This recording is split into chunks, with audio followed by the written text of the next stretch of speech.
Hello, my friends. Today, we will explore another powerful book that can help you live better, make better choices, and of course, learn English in a deeper way.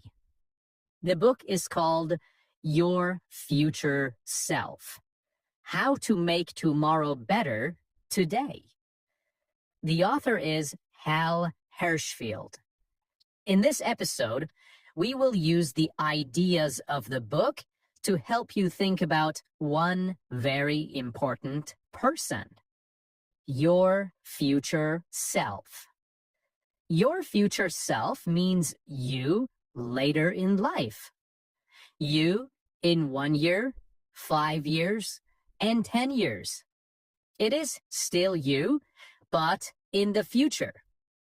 In this podcast, I will take you chapter by chapter through the main ideas of the book, and I connect everything to language learning. We will ask questions like, how can my future self speak better English than my current self? What choices today will make life easier for my future self?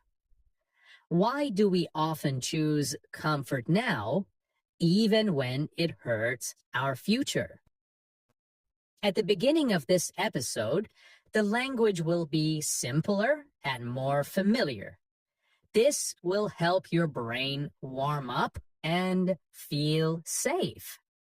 Then, step by step, chapter by chapter, the language becomes a little more advanced. The vocabulary will grow and the sentences will slowly become richer and stronger. This gentle change is on purpose. It helps you stretch your English without feeling lost and confused. You stay inside the world of comprehensible input.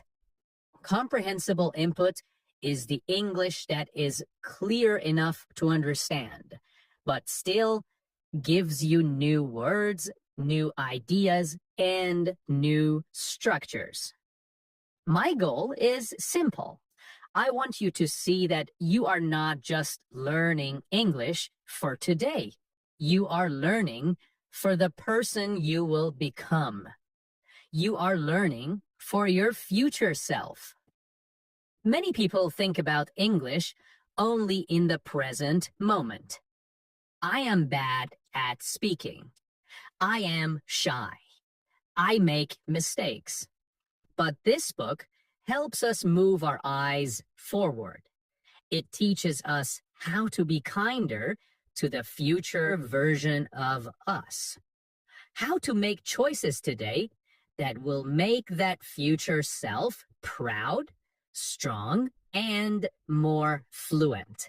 As always, I will speak slowly and clearly. If I use a difficult word, I will explain it immediately in the same sentence. You do not need to take notes. You do not need to pause and study hard. Just sit with me, listen, breathe, and enjoy the journey. As you listen, your English is already growing. Your vocabulary is growing. Your sense of time and your sense of self are growing too. This is the magic of learning through stories and ideas. So, let's begin our journey with your future self. Chapter 1: Meeting your future self. In the first big idea of the book, the author asks us to do something very simple, but very powerful.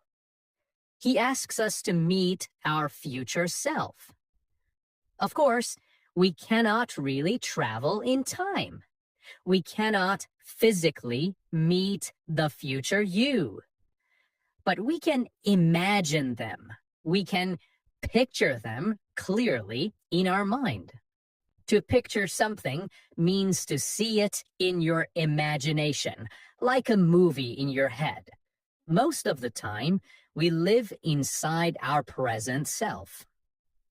The present self is the you that is here right now, listening to this podcast.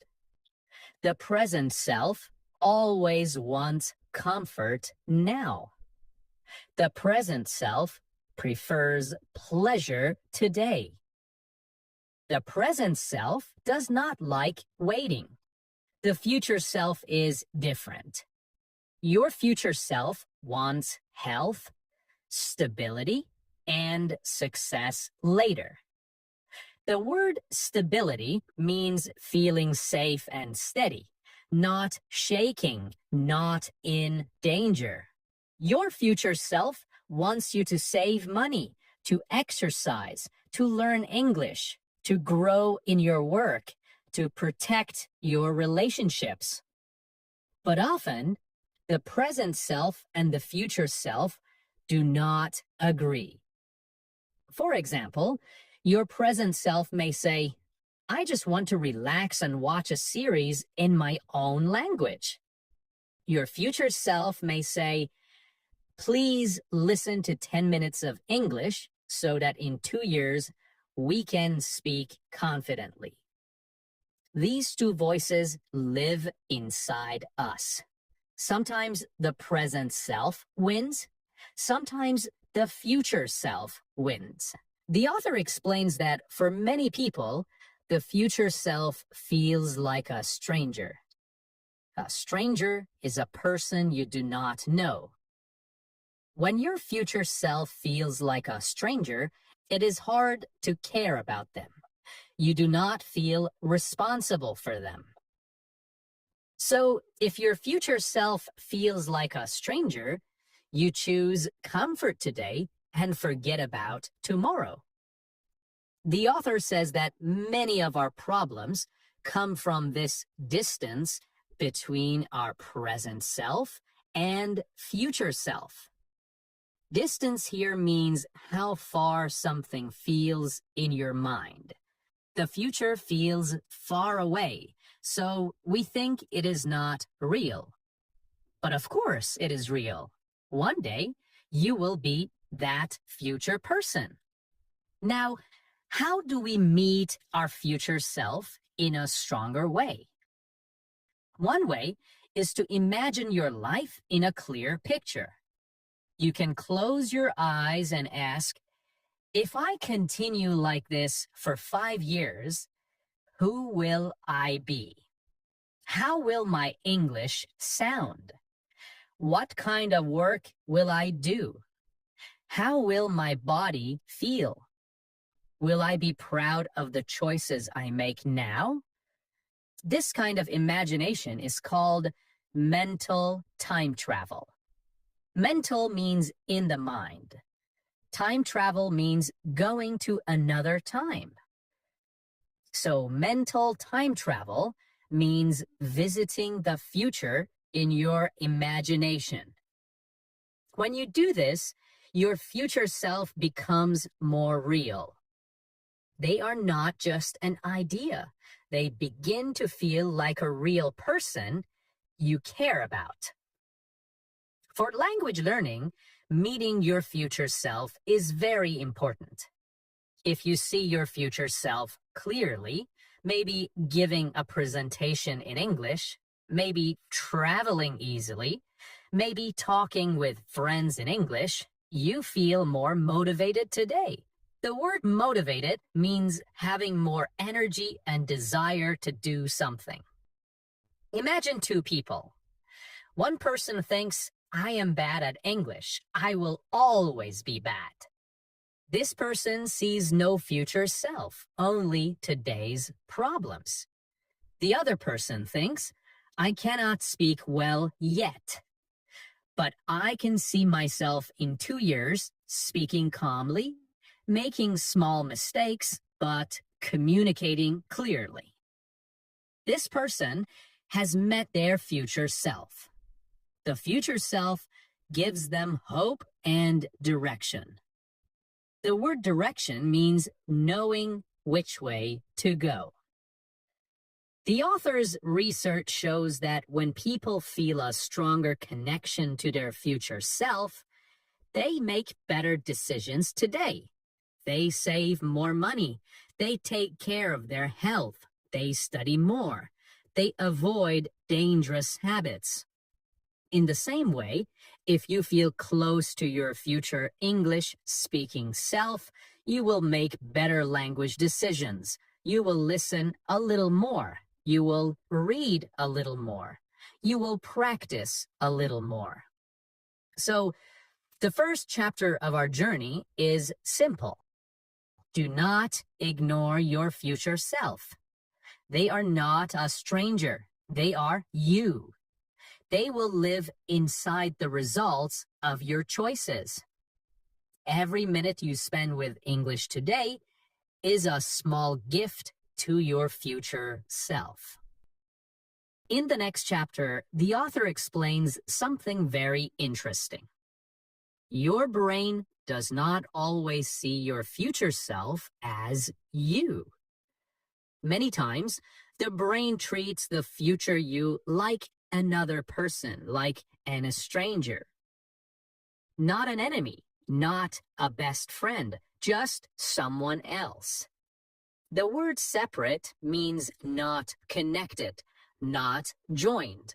And because the future you feels separate, we often forget to take care of them. Think about how you can treat a close friend. If your friend needs help, you will help them. If they need advice, you listen. If they feel sad, you support them. But strangely, many of us do not treat our future self with the same kindness. We forget that the future us has feelings, has needs, dreams, and worries. The author says that when your future self feels more real, you make better choices today. If you can imagine your future self clearly, like a real person with a real life, you start to care more. You start to think ahead. Thinking ahead means thinking about what will happen later, not only right now. This is very important for English learning. If your future self feels real, you naturally ask, what can I do today to help my future English? What small practice will make their life easier? What choice right now will help the future me speak more clearly? The author uses the idea of future self vividness. Vivid means something that is clear, colorful, and easy to imagine. So vividness means being clear, colorful, and easy to imagine, right? When your picture of your future self becomes vivid, you feel closer to them. They are not a shadow. They are a person with a face, a voice, a room, and a daily life. Try this. Imagine yourself 2 years from now. See how you stand. See how you dress. See how confidently you speak English. Hear the calm, strong sound of your voice. This picture creates an emotional connection. Connection means a link between two things. And when you feel this connection, you feel responsible for that future version of you. It becomes harder to disappoint them. Disappoint means to make someone feel sad because you did not do what you should. The author also shares an interesting study. When people look at aged photos of themselves, photos showing how they might look at age 60, they make better choices. They save more money. They eat healthier food. They study more carefully. And they avoid bad habits. Why? Because the future self suddenly feels real. You can use this idea for English too. Imagine your future self using English in real life. maybe at work, maybe when traveling, maybe helping someone. What does their face look like when they speak clearly? How proud do you feel? This picture gives you motivation that is much stronger than a grammar rule. So the message of this chapter is soft and clear. Make your future self feel real. See them, feel them, understand them. When your future self becomes real in your mind, your choices today become wiser and kinder. And your English grows naturally because now you know exactly who you are learning for. The future you, the one who is waiting. Okay, my friends. Now, the author introduces the idea of the long game. The phrase the long game means thinking far into the future, not just today or tomorrow. It means making decisions with a long timeline. A timeline is the line of time stretching from now into the future. Most people play the short game. They choose what feels good now, even if it hurts their future. But the long game is different. Here you ask, what will my life look like in 10 years if I make this choice repeatedly? What skills will I have if I practice a little every day? What kind of person will I become if I stay consistent? For English learning, the long game is everything. Fluency does not come from one big effort. It comes from small daily habits that compound over months and years. The word compound means to increase slowly by adding small pieces again and again, like interest growing in a bank account. The author says that the long game needs patience. Patience is the ability to wait calmly without frustration. Many language learners lack patience. They want fast results. They want to speak fluently in a few weeks. When this does not happen, they feel disappointed and give up. But the long game teaches us a more realistic truth. Small progress is still progress. 1 minute of listening is progress. One new word with meaning is progress. One sentence said out loud is progress. These small actions accumulate. The word accumulate means to gather slowly over time. The author also introduces the concept of delayed gratification. This is a big word. Gratification means pleasure or satisfaction. Delayed gratification means waiting for a bigger reward later instead of taking a smaller reward now. For example, your present self wants to relax and do nothing, but your future self wants you to practice English for 5 minutes. When you practice, you delay gratification. You choose the future reward over the present moment. English learners who understand the long game do not panic when they forget a word. They do not feel hopeless when progress is slow. They know that fluency is a long journey, so they keep going. Thinking long-term also helps with emotional stability. When you see the big picture, small mistakes stop hurting you. If you misunderstand something today, it does not harm your long game. If you skip one day, it does not destroy your future self. The long game is flexible and wide. It gives you space to breathe. Okay, my friends, now we enter chapter 5 of your future self. So far, I have talked about how the today you and the future you sometimes feel like two different people. In this chapter, we learn how to connect them so they feel closer and more united. The author explains that many people feel a big distance between who they are now and who they want to be later. This distance is not about the body, it is about the mind. It is about how we think and how we feel. When this distance feels big, we lose motivation. We tell ourselves the future is far away.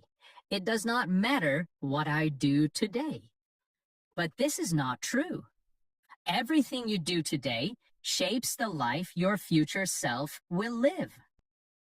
To help us fix this problem, the author talks about an idea called future self continuity. The word continuity means a smooth, connected line, something that does not break. Future self-continuity means feeling that the you today and the you tomorrow are the same person on one long journey. When this feeling is strong, your choices today help your future. When this is weak, you choose easy comfort now and ignore tomorrow. So, how do we make this connection stronger? One simple way is visualization. Visualization means using your imagination, using your thoughts to see clear pictures in your mind. Imagine your future self in a real situation, at work, in a meeting, on a trip, or speaking English with confidence. When you imagine this clearly, your brain starts treating that future self like a real person who needs your help. Imagine this moment. You see your future self sitting in a room with people from different countries. Someone asks a question. Your future self answers calmly with clear English. They smile because they understand every word. Your future self feels proud and confident. When you imagine this clearly, you feel closer to that future version of you. And when you feel close to them, you naturally want to help them. Another simple way to build this connection is through small actions. Just think of small actions that show care. For example, listening to 2 minutes of English today is like saying to your future self, I am helping you. Reading one short paragraph is like sending a message to your future self, I'm building something better for you. These small actions matter. They are important. They create micro progress. Micro means very small.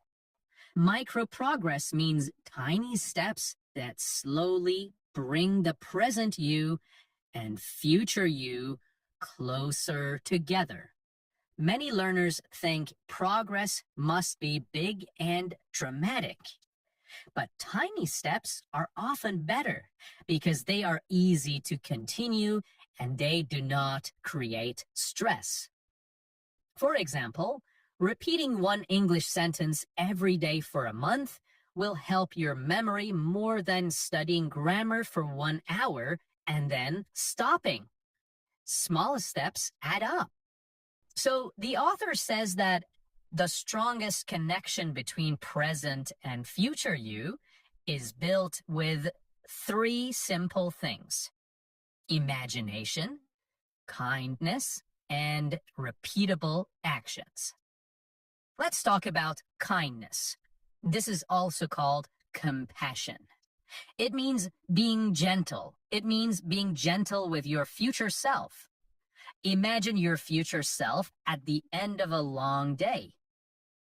Your future self is tired. They need English to communicate.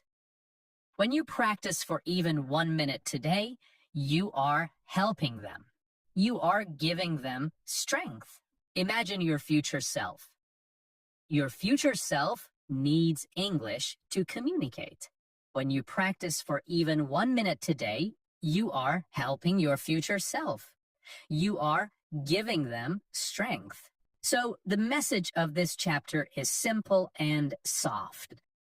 Your future self is not far away. You can reach them through imagination. You can reach them through tiny steps and small daily acts of care.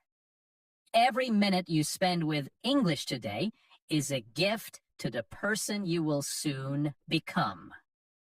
Okay, my friends, now we have reached the end of our long journey through your future self. In this episode, the language began simpler and became more complex, just like your own journey. At first, things felt softer and easier. Then, the vocabulary grew. The ideas expanded. Thank you so much for staying with me through this long, thoughtful journey. Thank you for listening slowly and with an open heart. Thank you for choosing to grow. Keep listening and keep practicing. Your future self is smiling because of you. Bye for now.